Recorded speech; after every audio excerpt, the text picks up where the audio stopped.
بسم اللہ الرحمن الرحیم۔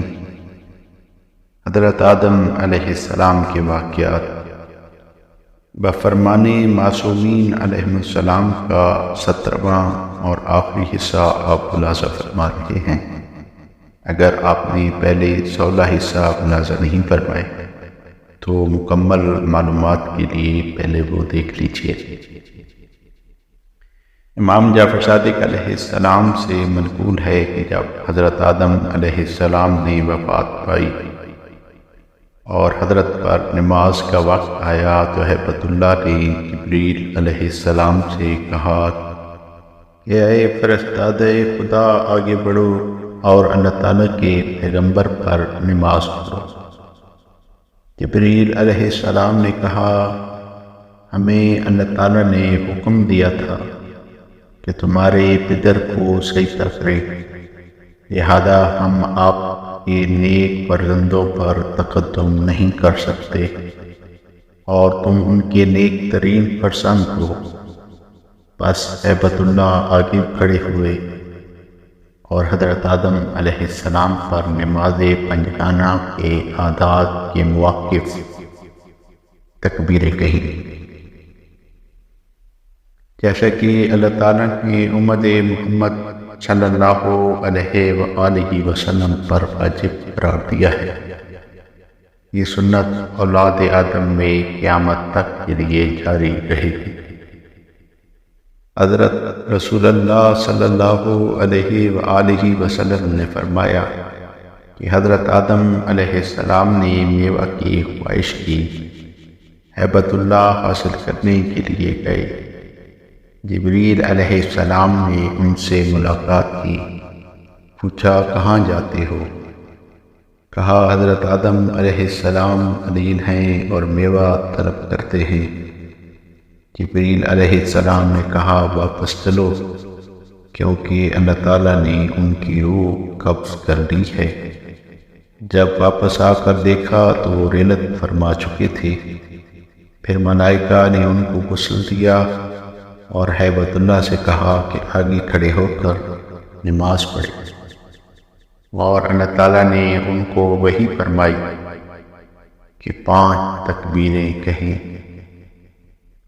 پھر آپ کا سر نیچے کر کے قبر میں اتارا اور قبر کو برابر کیا اور کہا اسی طرح اپنے مردوں کے ساتھ کرنا۔ امام محمد باقر علیہ السلام سے منقول ہے کہ حضرت آدم علیہ السلام کی قبر حرم خدا میں ہے۔ رسول اللہ صلی اللہ علیہ وآلہ وسلم سے منقول ہے کہ حضرت آدم علیہ السلام کی وفات جمعہ کے روز ہوئی۔ اللہ تعالیٰ نے حضرت آدم علیہ السلام کو جنت المأوی سے زمین پر بھیجا۔ بہشت کی مفارقت میں ان کو وحشت ہوئی تو اللہ تعالیٰ سے دعا کی کہ درختان بہشت میں سے ایک درخت نازل فرمائیں، تو اللہ تعالیٰ نے ان کے لیے خرما کا درخت نازل فرمایا، جو ان کی زندگی میں ان کا مونس تھا۔ جب وفات کا وقت قریب آیا، حضرت آدم علیہ السلام نے اپنے فرزندوں سے کہا یہ درخت حیات میں میرا مونس تھا، امید ہے کہ وفات کے بعد بھی مونس ہوگا، لہذا اس کی ایک ٹہنی کے 2 حصے کر کے میرے کفن میں رکھ دینا۔ آپ کے فرزندوں نے ایسا ہی کیا۔ اس کے بعد پیغمبروں نے آپ کی مطابقت کی۔ زمانے جاہلیت میں یہ سنت متروک ہو گئی تھی۔ حضرت رسول اللہ صلی اللہ علیہ وآلہ وسلم نے پھر اس کو جاری کیا۔ امام جعفر صادق علیہ السلام نے فرمایا حضرت آدم علیہ السلام کی ریشت پر قابیل اور شیطان نے شماتت کی اور ایک جگہ جمع ہو کر باجے اور کھیل ایجاد کیے۔ لہٰذا دنیا میں اس قسم کی جس قدر چیزیں ہیں جن سے لوگ لہو لعب میں مشغول ہوتے ہیں اور لذت حاصل کرتے ہیں، وہی ہیں جنہیں ان دشمنان خدا نے ایجاد کیا۔ حضرت شیث علیہ السلام نے حضرت آدم علیہ السلام کو ایک غار میں جو کہ کوہ ابو قبیس میں ہے، جس کو غار الکبیر کہتے ہیں، دفن کیا۔ اس جگہ طوفان نوح کے زمانے تک مدفن رہے۔ جب طوفان آیا تو حضرت نوح علیہ السلام نے آپ کو نکال کر ایک تابوت میں اپنے ساتھ کشتی میں رکھا۔ امام جعفر صادق علیہ السلام سے منقول ہے کہ حضرت نوح علیہ السلام جب کشتی میں تھے تو اللہ تعالیٰ نے آپ کو وحی فرمائی کہ 7 مرتبہ خانہ کعبہ کے گرد طواف کریں۔ جب طواف سے فارغ ہوئے اور کشتی سے نیچے آئے، اس وقت پانی ان کے زانیوں تک تھا۔ پھر زمین سے ایک تابوت نکالا جس میں حضرت آدم علیہ السلام کی ہڈیاں تھیں، ان کو کشتی میں داخل کیا اور کعبہ کے گرد بہت طواف کیا۔ پھر کشتی روانہ ہوئی اور کوفہ تک پہنچی۔ پھر اللہ تعالیٰ نے زمین کو حکم دیا کہ اپنے پانی کو اندر کھینچ لے، جس طرح کہ اس کی ابتدا مسجد سے ہوئی تھی۔ پھر نوح علیہ السلام نے تابوت کو نجف اشرف میں دفن کیا۔ امام جعفر صادق علیہ السلام سے منقول ہے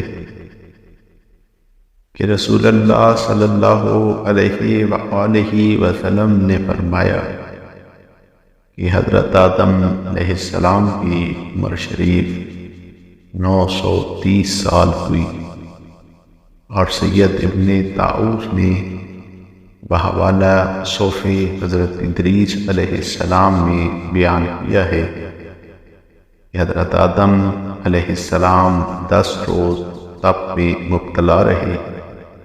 آپ کی وفات روز جمعہ 15 محرم کو ہوئی اور غار ابو قبیس میں روح قبلہ مدفن ہوئے۔ آپ کی عمر اس روز سے آپ کی جسم میں روح داخل ہوئی وفات تک کے روز تک 1030 سال تھی۔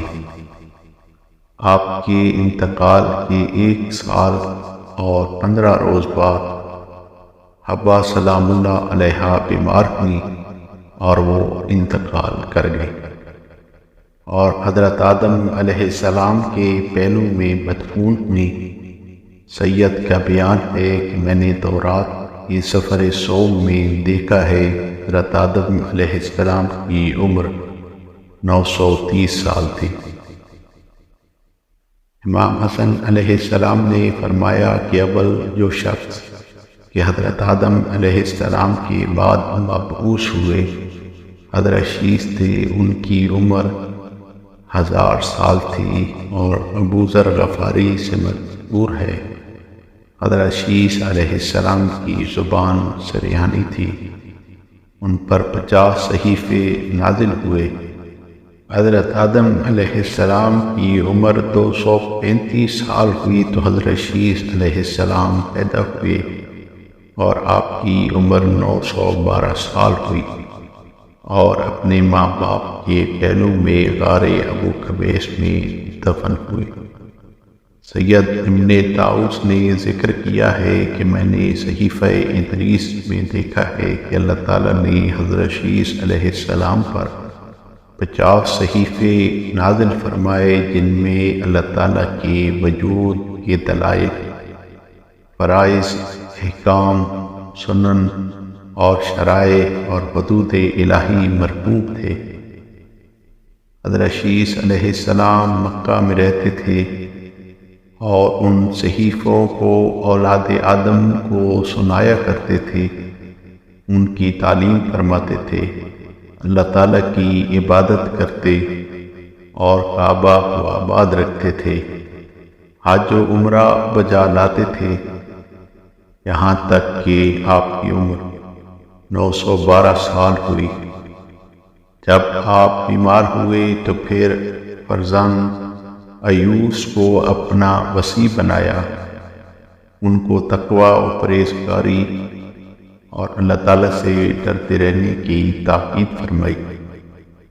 جب آپ کی رحلت ہوئی تو اپنے بیٹے کینان اور ان کے بیٹے ملحائیل کی مدد سے غسل دیا اور ایوس نے نماز پڑھائی اور غار ابو قبیس میں حضرت آدم علیہ السلام کی دائنی جانب دفن کیا۔